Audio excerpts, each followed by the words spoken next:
الصيدلي العام المهمة تاعو ما تقتصرش على صرف الدواء كما يظن أغلبية الناس، بل لديه وظائف أخرى تكون ماشي مع علاقة مباشرة مع المريض، مما أدى إلى انتشار الفكرة الخاطئة بلي الفارماسيان يبيع الدواء.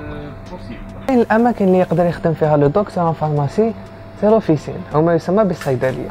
الصيدلية هي الواجهة الأولى اللي يجي فيها المريض، لتما يلقى صيدلي يعطي له نصائح المتعلقة بالأدوية أو الأعراض التي يعاني منها ويشكو منها.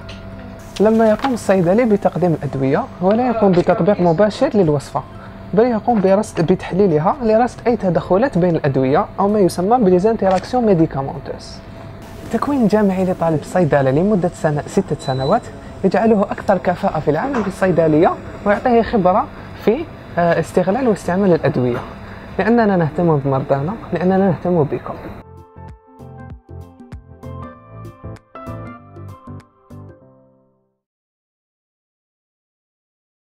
Alors, après les études de pharmacie, تحصلوا على الدبلوم de docteur en pharmacie. هذا الدبلوم حيسمح لكم من بين مجموعة من الاختيارات أنه تجوزوا le concours de résident. Le résident شنو هو c'est les études de spécialisation en post-graduation, c'est-à-dire بعد les études de pharmacie. Après un concours, JUZO, c'est un concours qui est national, où il est important de bien se classer, vous allez accéder à une des différentes spécialités de la pharmacie. Alors, les spécialités de la pharmacie sont divisées en 3 groupes. عندكم les spécialités biologiques, تخصصات البيولوجية. عندكم التخصصات الصيدلانية, c'est les spécialités pharmaceutiques. Et enfin, عندكم التخصصات الأساسية, c'est les spécialités fondamentales. Alors, chaque spécialité عندها les spécificités تاعها, عندها المميزات تاعها. Alors, pour les spécialités biologiques, elles vont vous permettre à la fin de votre spécialisation, بعد ما تتخرجوا, أنه soit تفتحوا un laboratoire d'analyse médicale, c'est-à-dire مخبر للتحاليل, ولا تكملوا في l'hôpital كما أنا اليوم, ou aussi vous allez pouvez avoir une carrière hospitalo-universitaire, c'est-à-dire vous allez vous axer plus vers l'enseignement tout en continuant votre travail au niveau de l'hôpital. Pour les spécialités pharmaceutiques, c'est des spécialités qui ont directement avec le médicament, par exemple comme la galénique ou bien la pharmacologie. Donc, pour les spécialités, ils sont plus axés vers la recherche et le développement, ou bien en général, elles sont destinées au domaine de l'industrie.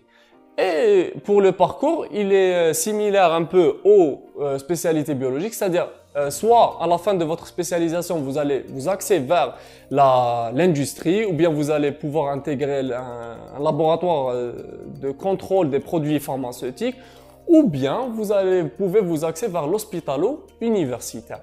Et enfin, pour les spécialités fondamentales, par exemple l'analytique ou bien la biophysique, c'est des spécialités qui sont plus axées pour l'université, c'est-à-dire l'enseignement. Donc, en général, c'est ce qu'on voit dans les spécialités de la pharmacie.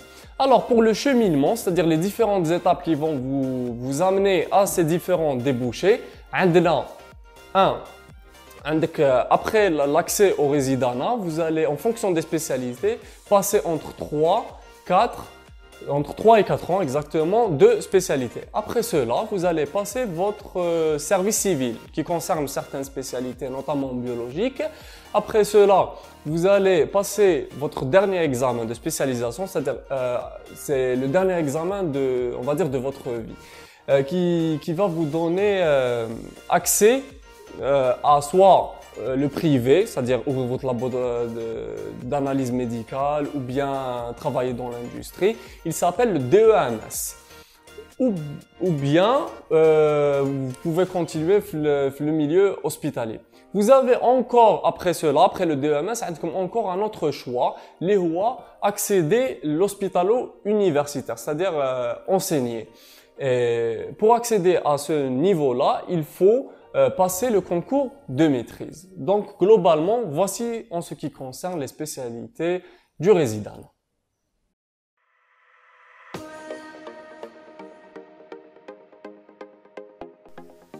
لحقنا لا 3 بارتي اللي هي لاندستري. لاندستري واش يقدر يدير فيها دكتور الصيدله؟ بون يقدر ديجا يكون في لا ريشيرش ديفلوبمون او ما يسمى بالبحث وتطوير ادويه جديده. يقدر يكون في لا برودكسيون اي تصنيع الادويه. يقدر يكون تاني في لو كونترول كاليتي او ما يسمى بمراقبه جوده الدواء المصنع. يقدر يكون ذلك في صفحة ريغلومونتير وين الصيدلي يكون مسؤول عن كل القوانين المتعلقة بتصنيع الأدوية. وفي الأخير يقدر يكون تانيك في دراسة السوق وتسويق الأدوية أو ما يسمى بالماركتينغ. كاين تانيك تخصصات ماشي متطورة بزاف لكن عندها مستقبل كالصيدلية الاستشفائية والصيدلية الإكلينيكية. وبهذا نكون شاركناكم بشكل مختصر واش نقدروا نخدموا كدكاترة في الصيدلة. وما تنسوش اسأل الصيدلي.